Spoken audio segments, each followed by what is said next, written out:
Gotta mix it up. Great morning. Even my boy Tobin is fired up right there. Welcome you guys to Triple M. Happy 4th of July. It is officially Independence Day, and I'm not talking about the movie that probably should have got Will Smith back. But I'm talking about our Independence Day as a nation. So happy 4th of July. Thank you guys for tuning in live. Thank you guys that are going to be watching the recording. This is Triple M, Monday morning motivation. You know, there's no vacations from starting positive. There's no vacations from staying healthy. Shout out to Herbalife. There's no vacations from building a better life. So that's what we're doing here. We got a great video today by TED Talks. If you've never heard of TED Talks is a conference that goes around. It's in different parts of the country, and they get the best speakers from around the world. Some of the best speeches ever given have been in TED Talks. So this is a video I came across. I haven't actually even watched it yet, but it has 10 million views. So I'm pretty sure if it's a TED Talks with 10 million views, it's got something positive to say. So we're going to watch that. Take your notes. If you're live on the call, I'm excited to hear some live shares and insights. And what's cool is that you can't say you're at work today, so you can't share. So we'll be getting some cool live shares. And if there's some reason you can't share, no problem. Put it in the chat box. We'd love to hear. And let's get it started. Officially, time to get TED Talks on the road.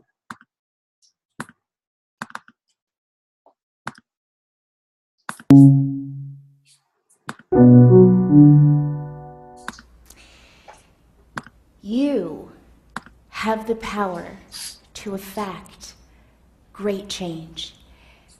Every single day for the whole of your life, you have the power to effect great change.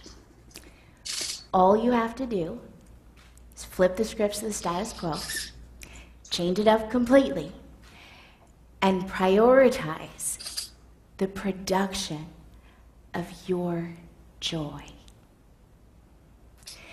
You see, when Gandhi invited us to be the change we want to see in the world, he was actually giving us sage advice for the ages. What we have now is evidence coming in from neuroscience, from anthropology, from economics, indicating clearly that when you choose to live in joy, you can and you will actually change the world.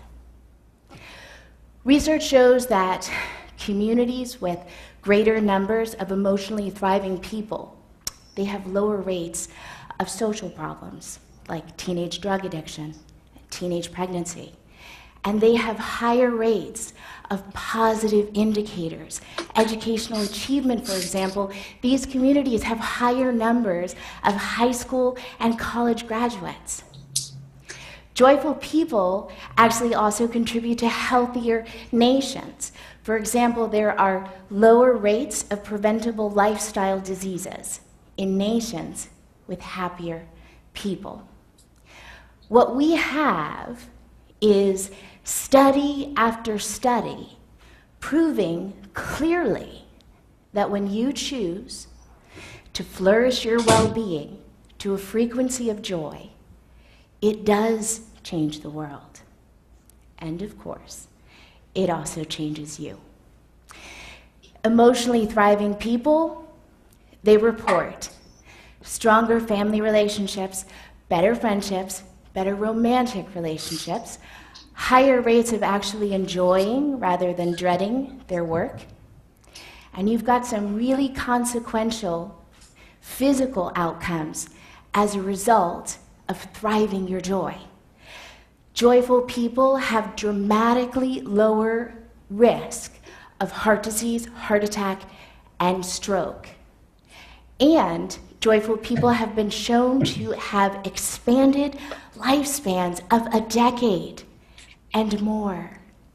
This is joy. Joy comes to us from the Latin, to rejoice. At its root, it means to give thanks and to celebrate life. Joy is the source within you. It is a wellspring that you can draw your happiness and you can draw your inspiration from. It's across the ages and through time. The desire to live a joyful, thriving life. This is a human universal. Aristotle referred to joy production as human flourishing. The Cree Nation people call joy production being alive well. And the gains of being alive well are clear. Yet, many people, a good many people, and I would say probably even some people sitting here today, many people feel that their own joy is painfully out of reach. And that is because too many of us have been led to believe in a completely false myth, a myth that says joy and happiness are sort of magical, natural states that just occur.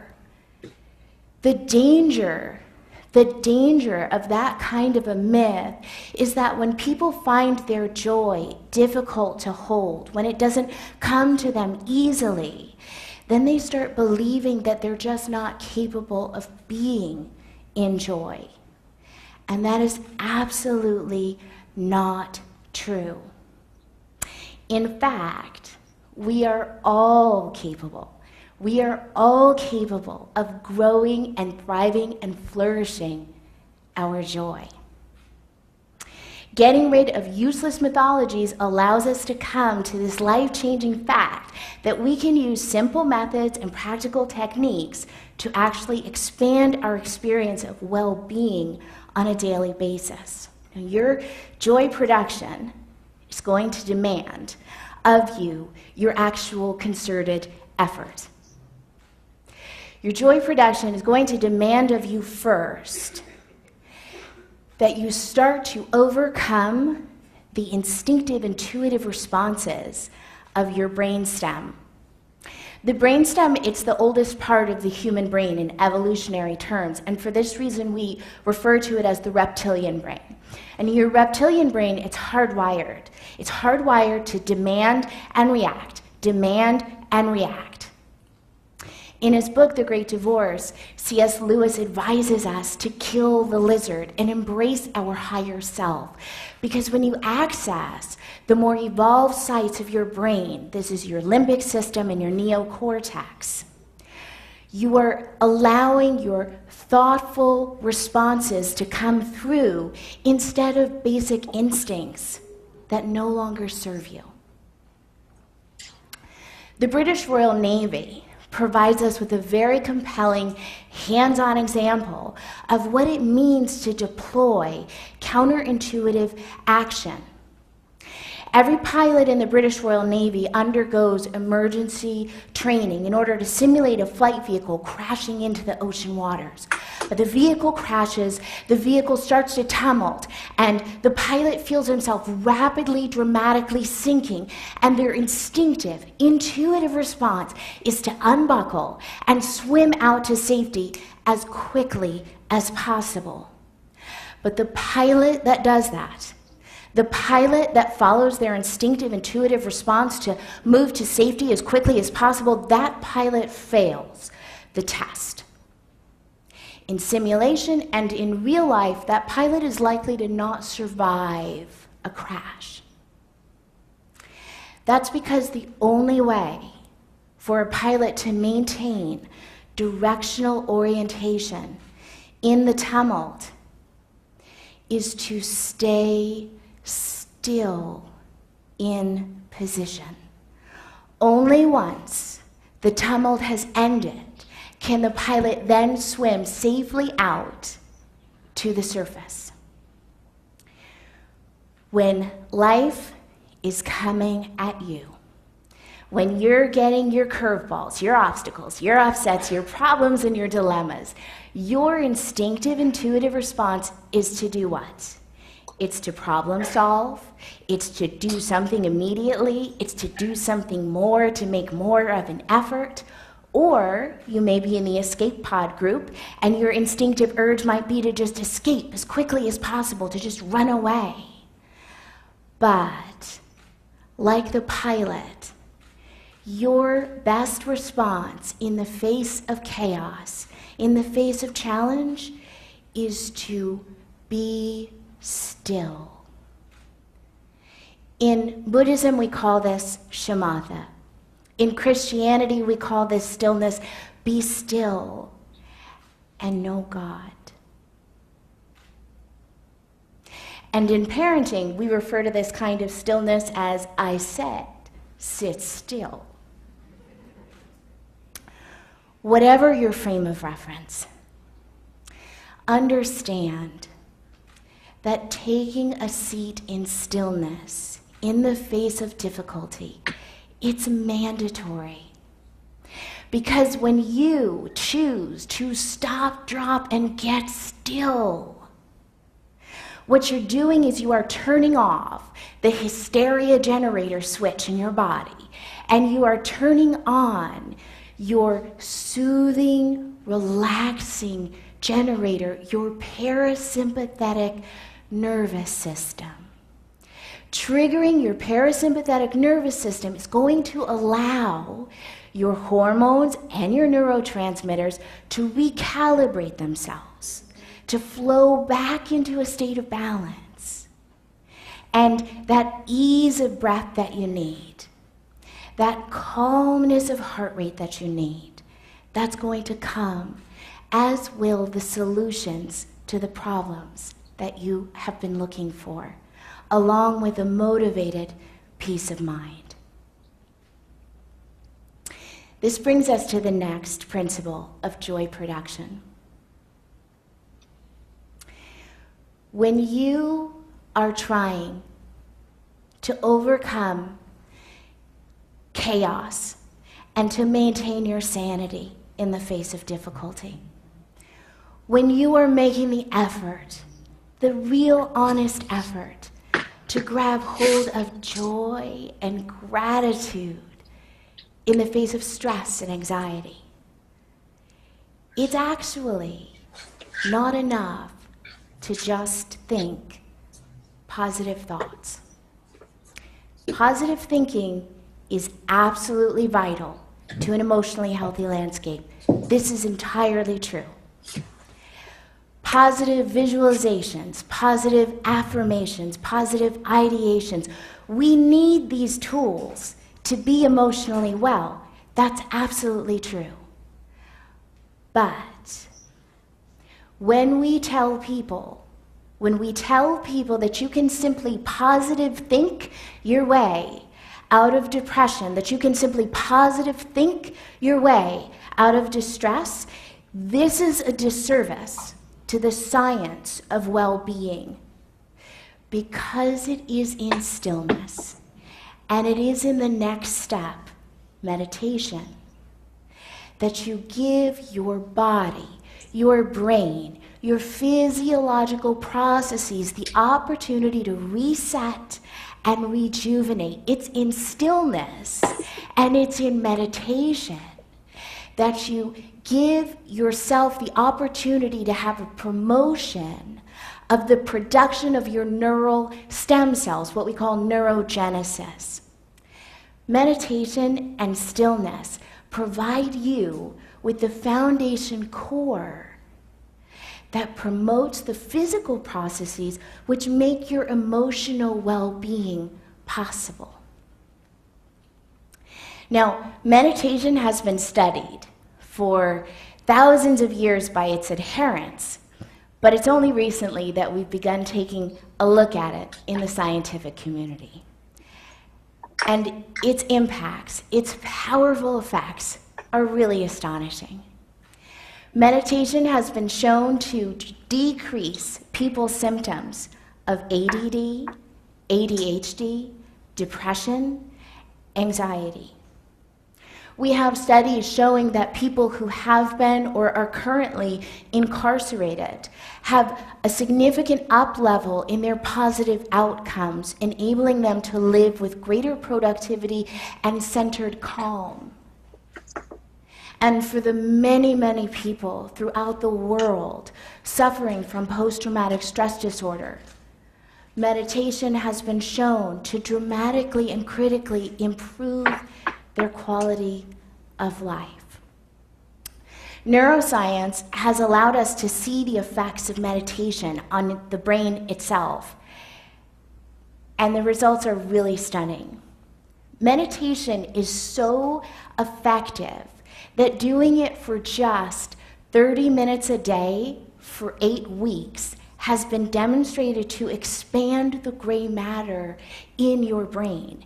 And this gray matter, it matters a great deal, because gray matter, it's the master and commander of your emotional regulation, of your memory, of your learning.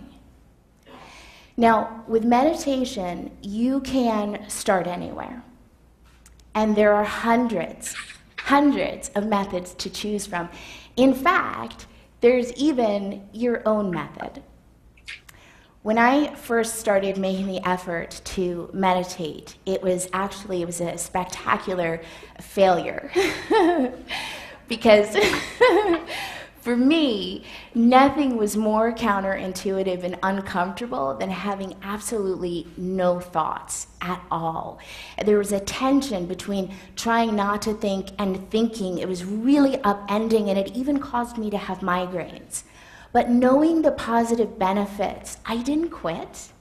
Instead, I went totally rogue. I made up a meditation practice, and to pursue it, I invited my hero, my mentor, and my very long-time imaginary friend, Bruce Lee, to come sit with me and guide me along. Now, I want to stop really quickly here, understanding the relationship between gratitude and joy, and take a moment to say thank you to another hero of mine, my father, who took the time to draw the picture of Bruce Lee for me so that I could have it for this talk today. Thank you, Dad. Now, while I refer to my father for visual art, in learning how to still the mind, I refer to the little dragon, who once rightfully called himself a master in the art of expressing the body. So for my Sci-Fon rogue practice, I would imagine Bruce Lee sitting across from me, inviting me, and he would say, "Be like water, my friend." And I would repeat aloud, "Be like water, my friend." Inevitably, after just a few breaths, my mind would start to wander into another barrage of thinking thoughts, and so I would invite Bruce back to say, "Be like water, my friend."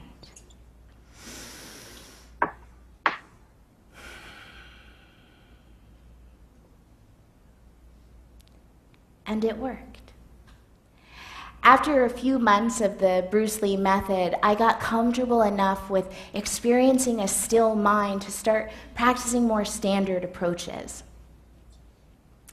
I share this story with you today so that those of you who are new to meditation and those of you who have tried it in the past and found it a little too difficult know there's no one right way to do it.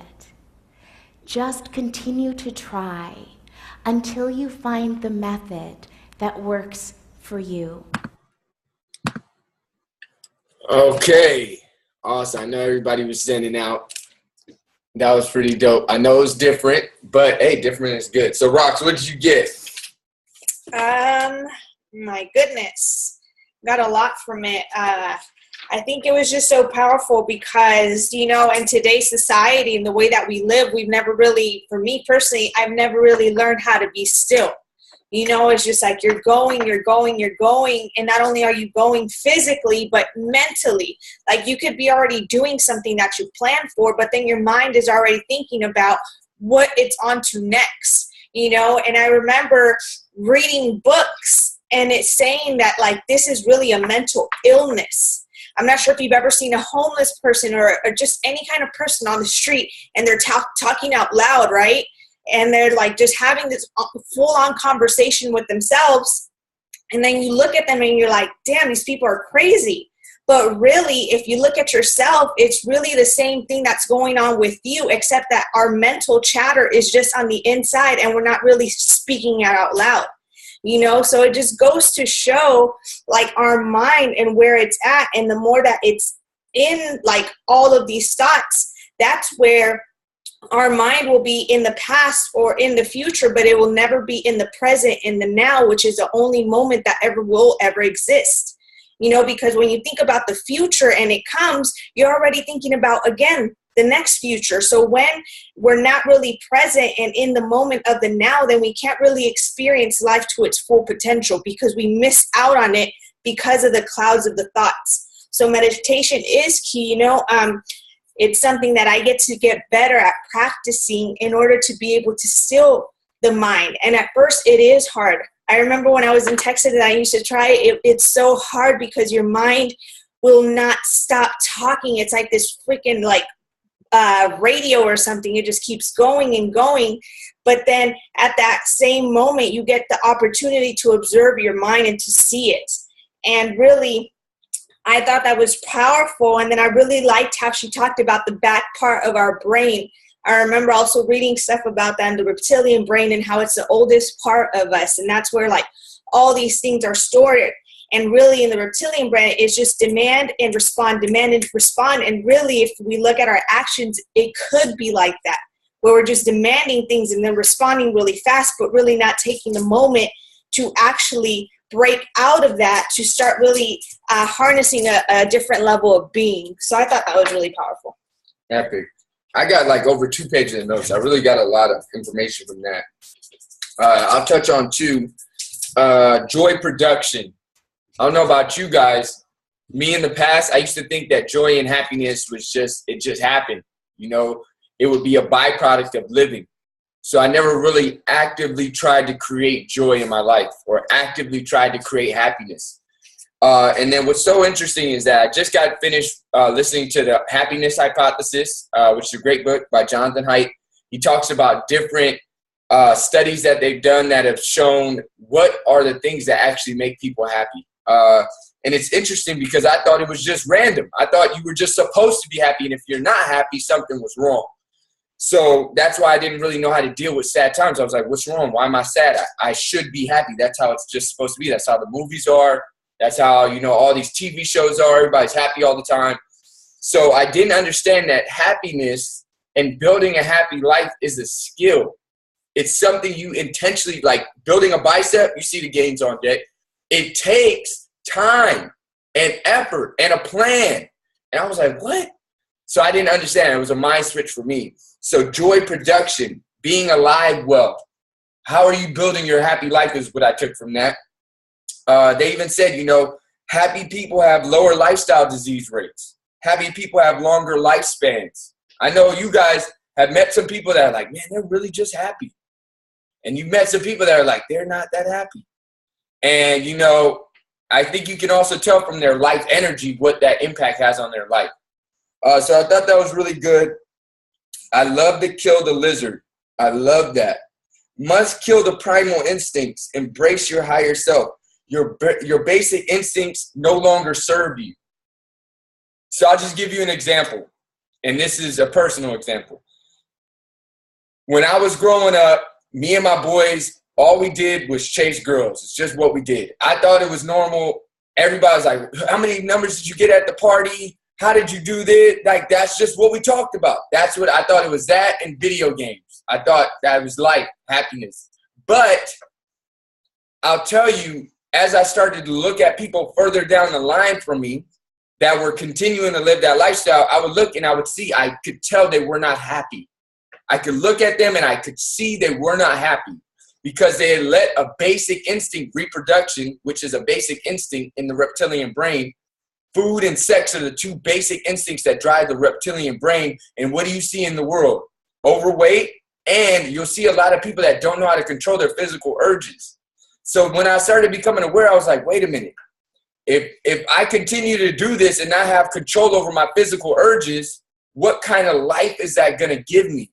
Because I didn't even feel in control. I'd be like, my brain would just go. And I'd be like, I don't even have control of myself. How do I have control in math class? How do I have control at work? And this thing I don't have control over. I was talking to Garen Jones one time. He said, anything that you don't have control over is your God. Anything you give your power to that has power over you is your God. And for me, everybody has their own struggles. Everybody has that thing for them. For me, I could never understand why people couldn't stop eating sweets. I stopped eating sweets like that. I couldn't understand that. That just wasn't my struggle. My struggle was chasing. My struggle was that lifestyle. So you can never judge anybody else's struggle because you're comparing apples to oranges. Everybody has that thing, whether it's sitting down and watching TV, that's your struggle. Whether it's gossiping, whether it's eating sweets, or whether it's, living that lifestyle of chasing girls like me and my boys did for so long. That's the reptilian brain, though, and I didn't get that because I thought that was me. I thought those thoughts were me, but you're not your brain. So killing the lizard, reaching for your higher self, aligning with your higher self, that really inspired me. And I'm going to let the rest go for you guys. But by the way, I just made a deal with my mom, which is interesting. 2 days ago when she was in LA, we're going to meditate every day to calm our minds. And then we watch this video. So I did meditate yesterday, and I will meditate today. Let's get a few shares from the call-in line. We got a lot of people ready to share. Susie, let's get it. Let me get you off mute. All right, you're good to go. So I think one of the things that I took about it was definitely that it's not like happiness there's a myth, to being happy. It almost seems like people think it's just you're naturally born happy or you just are happy or you're not. But clearly it takes a conscious effort, to be happy. It's a choice. I kept hearing the words she kept saying, like, choosing, or what was another one, like the desire, so two things that obviously, you have to make a conscious effort on. And what else did I take? Meditation's a big thing for me not being able to do, but like that was a big takeaway for me. I don't ever think, it's funny that Roxy compared, the person, the crazy person that we think is crazy, saying all those thoughts out loud, because even when you said that, Myra was like, man, you would never be able to do that. But like that's just because that's how I am. Like I'm doing one thing and like I'm already thinking ahead, or I'm already starting to do something else, so I think I'm definitely going to take that as a test. I don't know if I could do 30 minutes, but I'm going to start somewhere, definitely. Oh, you're on mute. 5 minutes is perfect. I'm telling you, it's the hardest thing. It is so hard, but it's like that first time you worked out, you're probably like, this is the hardest thing, and then it just got a little bit easier. But you got it. Awesome. Great share. Susie, Shantae, Orlando, Sarah Gov, who's ready to share? Oh, my man. Oh, got the hand up. All right. Oh, hit him with it. All right. Can you hear me okay? Yep. Okay. Yeah. I used to watch TED Talk a lot when I first got here to LA, but I wasn't a television watcher. So when I would visit my friends in Orange County, they would always have that show on, and I would kind of tune it out. But I remember watching a show with a guy who mentioned that same thing about moments of silence while you're awake, but just not doing anything. And they caught my attention, and I remember actually trying it for a while. And I was like, it's a little different, but yeah, when you do that, like when you're awake and just sitting there not letting your brain do anything, it actually does. I kind of had a similar effect years ago when I started doing security. I made it equal to falling asleep with my eyes open. But it's kind of the same thing. It's like a really relaxing thing to do. And I remember also a time when I first moved to Georgia, when I first got my first good night's sleep in my entire life. Like the first time sleeping without a train going by, without buses, without helicopters.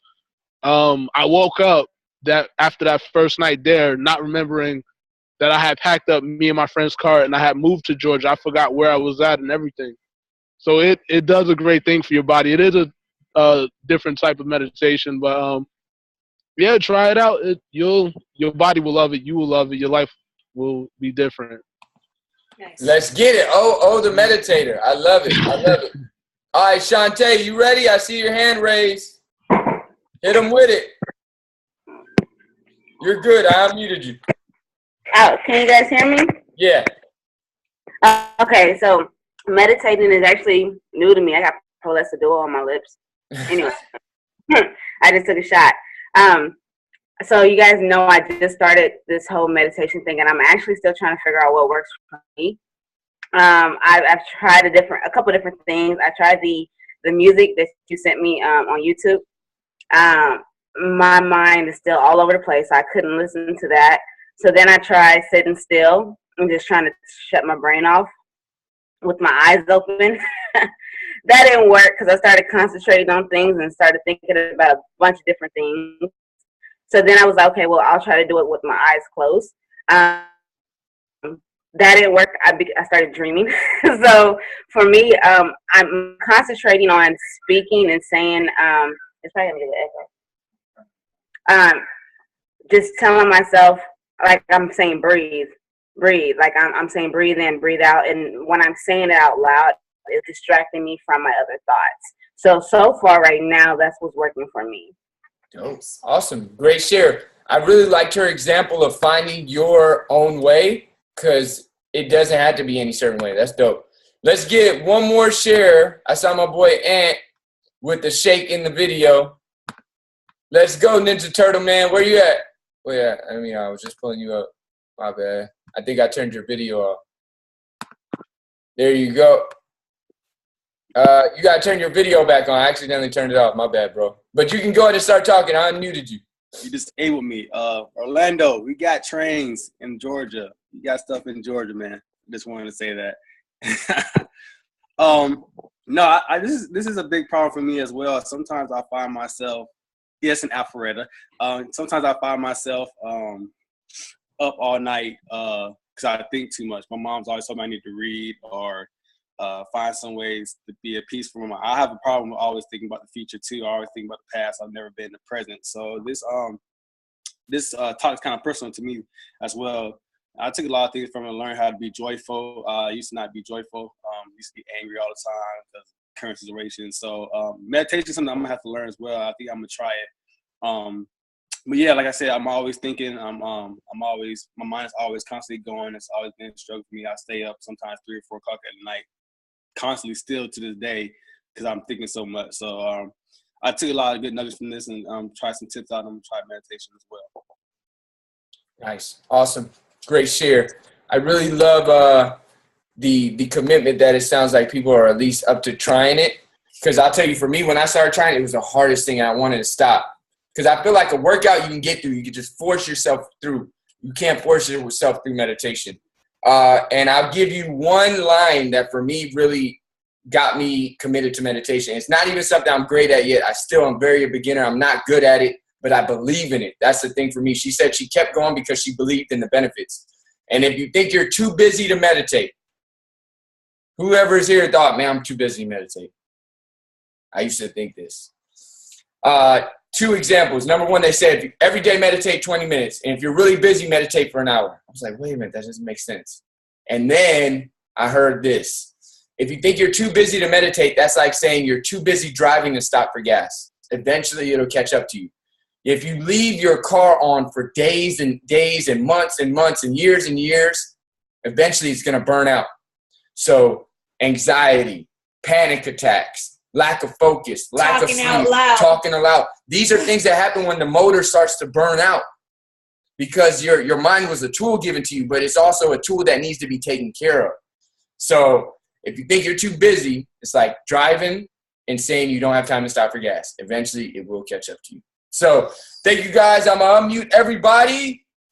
Hey!